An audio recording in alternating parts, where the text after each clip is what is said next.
Assalomu alaykum do'stlar. Bugun sizlar bilan o'tgan darsimizda yasagan Telegram botimizni davom ettiramiz.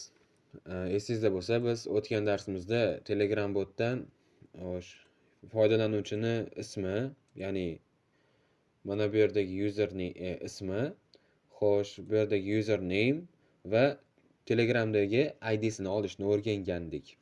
Bugungi darsimizda foydalanuvchini o'zidan ma'lumot so'rashni o'rganamiz. Ya'ni masalan, ismingiz nima yoki qachon tug'ilgansiz kabi ma'lumotni bot so'rashi kerak.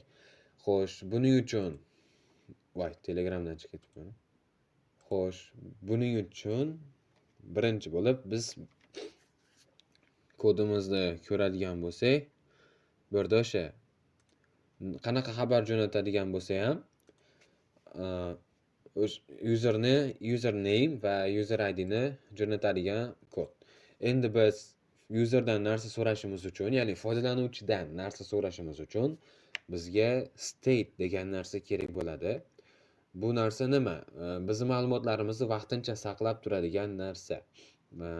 Masalan, hozir buni ishlatish uchun from biz state'larni import qilib olishimiz kerak.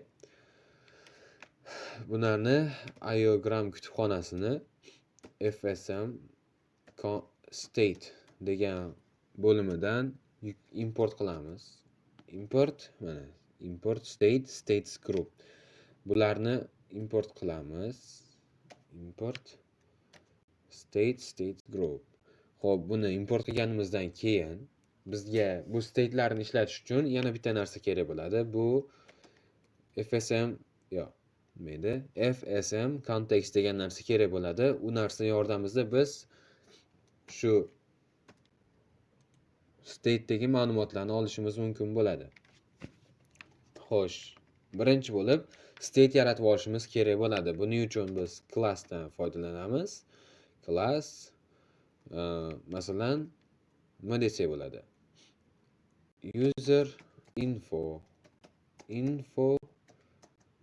user info state deb qo'yamiz va bu yerga status group, ya'ni mana bu status groupni olamiz. Yozganimizdan keyin bu funksiya bo'ladi, ya'ni classning ichida endi state'larni yozamiz. Masalan, foydalanuvchidan ismini so'rashimiz kerak bo'lsa, name deb qo'yamiz va teng bo'lsin state'dan keyin bu yerda qaus qo'yishimiz kerak. Keyin ikkinchi qatordan masalan tug'ilgan sana, birthday qanaqa yozilardi? Birthday teng bo'lsin state'ga. Bu ham state bo'lsin. Bizga hozircha shu ikkita state yetadi. Yo'q. Yana nimasini olsak bo'ladi? Mayli, hozircha ikkita state bo'lib tursin. Keyin buni yasaymiz. Hozir bu narsani o'chirib yuborib turamiz, chunki bizga hozir bu kerak emas. Xo'sh, state'larni ishlatish uchun biz masalan botga hozir xursandman deyapti. Yozgandan keyin masalan botga shunchaki command yuborsin, name degan kichikcha dispatcher nokta message bunday qilib command masalan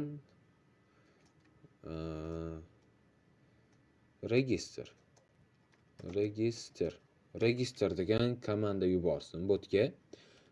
Buni yuborgandan keyin biz userdan ma'lumotlar olamiz. Asinxron funksiya yozamiz doimgidek. Asinxron funksiya register user deb yozamiz. Yozganimizdan keyin bizga har doim message kerak bo'ladi. Message virgul bizga state kerak bo'ladi. State fsm context. bu funksiya. Uning ichida await message nuqta answer bu yerda masalan ismingizni kiriting. Bizni botimiz xushmuomala bo'ladi. Shuning uchun iltimos ismingizni kiriting. Kiriting. 2 nuqta. Xo'sh, kiriting. Yozganimizdan keyin bu yerda await nuqta state. Bu yerda state'ni o'zgartirishimiz kerak. Set state masalan user info state'ni name. User info state'ni ya'ni mana bu state'dagi name degan narsaga o'zgartiryapmiz state'imizni. Xo'sh, buni yozganimizdan keyin biz endi bunday qilsak bo'ladi. Masalan, yana bu yerda message agar masalan user degan yuborgan message state'ga to'g'ri kelsa, state'ning name'iga to'g'ri keladigan bo'lsa, bu yerda funksiya yozamiz. Asinxron funksiya def xo'sh get name yozamiz. Message 2 nuqta message message virgül state 2 nuqta fsm context. Bu har doim kerak bo'ladi. Yo'q, bu narsalarni o'zimiz yozamiz. Xo'sh, birinchi bo'lib masalan hozir biz o'zbekcha yozaylik. Ism teng bo'lsin messageni nuqta tekstiga. Endi await state nuqta update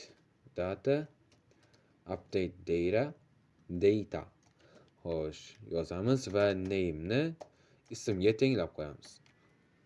Endi bu yerda nima bo'ladi? Hozir user xabar yuboradigan bo'lsa, bu bot ismini so'raydi. Ismini so'ragandan keyin nimaga bu yerda? 2 nuqta kerak emas bu yerga. Xo'sh, ismini so'raydi. Ismini so'ragandan keyin mana bu state'imizdagi name degan joyda, masalan, bu yerda hozir state turibdi-yu. Shu yerda userning ismi paydo bo'lib qoladi. Masalan, bu yerda hozir state turgan bo'lsa, masalan, men ismimni yuboradigan bo'lsam, bu yerda endi state emas, Islomjon bo'lib saqlanib qoladi. Xo'sh. Xullas shunaqa narsa. Buni yozganimizdan keyin state'ni o'zgartirishimiz kerak. Yo'q. Await bot userga xabar jo'natib qo'yish kerak. Message.answer. Xo'sh. Bu yerda yana nima edi? Tug'ilgan kunini so'ragandik. Qani? Tepada.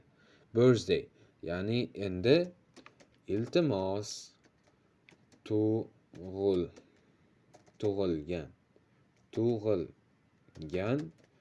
kuningizni kiriting.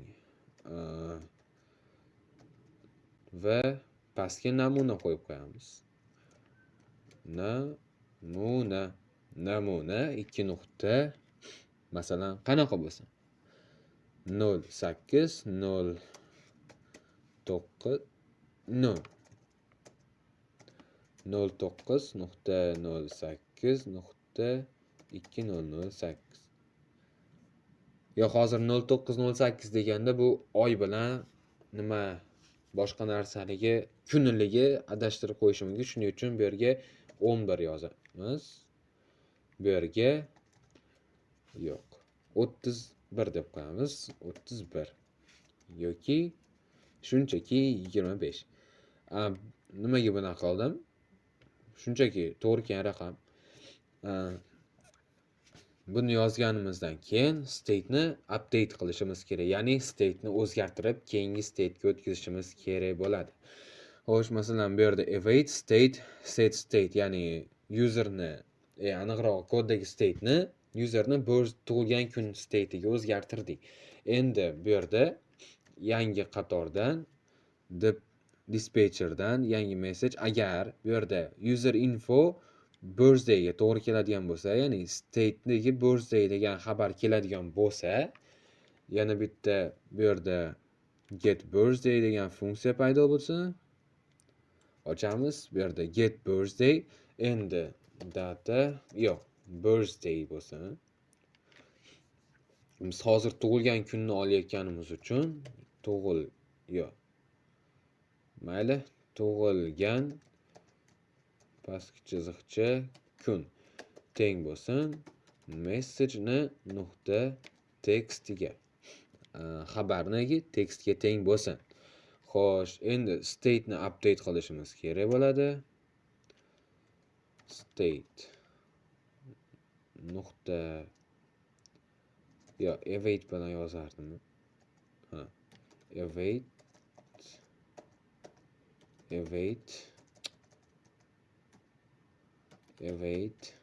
state nuqta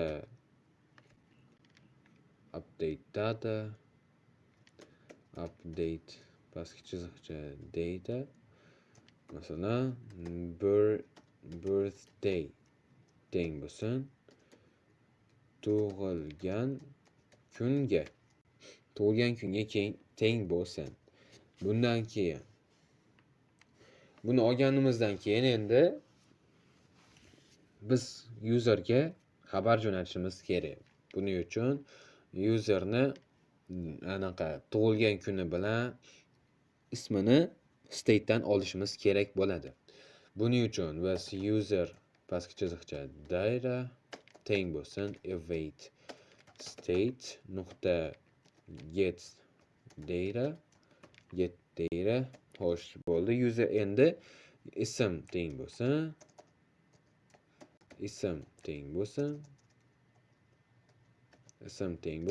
user pastki chiziqcha data nuqta get. Bu yerda mana bu qavsning ichida string qilib, ya'ni qo'shtirnoq ichida bu nomni yozishimiz kerak bo'ladi. Olmoqchi bo'lgan narsani. Bo'lmasa ishlamaydi. Xo'sh, bu yerda name, bu yerda ism oldik. Ismni olganimizdan keyin endi tug'ilgan kun teng bo'lsin user nuqta datadan olamiz birthday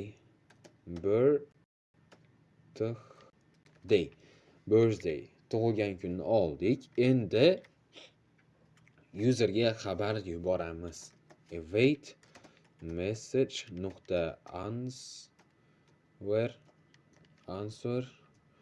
Xo'sh, bu yerda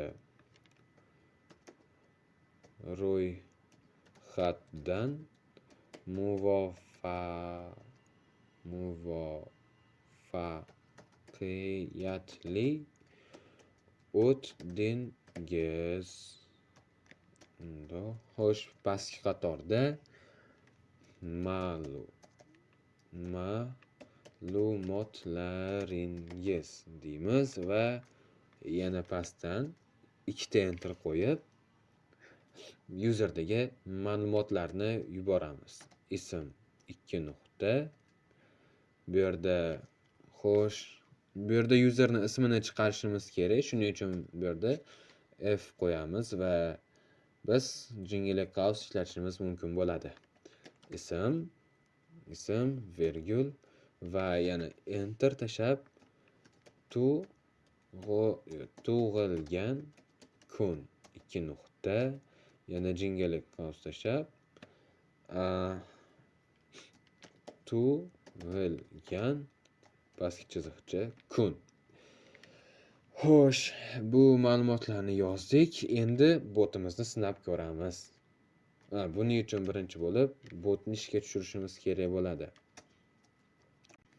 Python app.py. Xo'sh, botni ishga tushiramiz va xato. Qayerda xato? FSM context from FSM context. Bu narsani bu yerdan o'zidan import qilib bo'lmaydi. Buni FSM contextdan import qilish kerak. Mana oson. Iogram fsm.contextdan fsm context. Shu narsani import qilamiz. Xo'sh, clear. Endi botni ishga tushiramiz. Xo'sh. Botni ishga tushiramiz. Botimiz ishga tushdi. Endi tekshirib ko'ramiz. Bu yerda start beramiz. Start yozganimizdan keyin salom hurmatli user, sizni ko'rgandan xursandman. Salom deb yozadigan bo'lsak, hech narsa xabar kelmaydi. Register buyrug'ini yuboramiz. Iltimos ismingizni kiriting. Islomjon. Xo'sh, bu yerda iltimos tug'ilgan kuningizni kiriting. Namuna 25/11/2008. Bo'lmasa tug'ilgan kunimni kiritaman. Tug'ilgan kunimni kiritaman. 09/08/2008. Xo'sh, yozdim va bu yerda ro'yxatdan muvaffaqiyatli o'tdingiz. Ma'lumotlaringiz: ism Islomjon, tug'ilgan kun 09/08/2008. Bir narsa esimdan chiqib qolibdi. Biz hamma ma'lumotlarni olganimizdan keyin har doim state ni tozalab olishimiz kerak bo'ladi. Ya'ni state nuqta clear. Bunday qiladigan bo'lsak, ma'lumotlar o'chib ketadi. Ya'ni userning ma'lumotlarini olamiz va uni o'ziga jo'natganimizdan keyin state ni tozalab qo'yamiz. Shunda boshqa state'lar bilan ishlaganimizda ham chalkashlik sodir bo'lmaydi. Agar videoni shu yergacha ko'rgan bo'lsangiz, like bosib qo'ying va sizga bu video yordam bergan bo'lsa, xursand bo'laman. Keyingi darslarda ko'rishguncha xayr salomat bo'ling.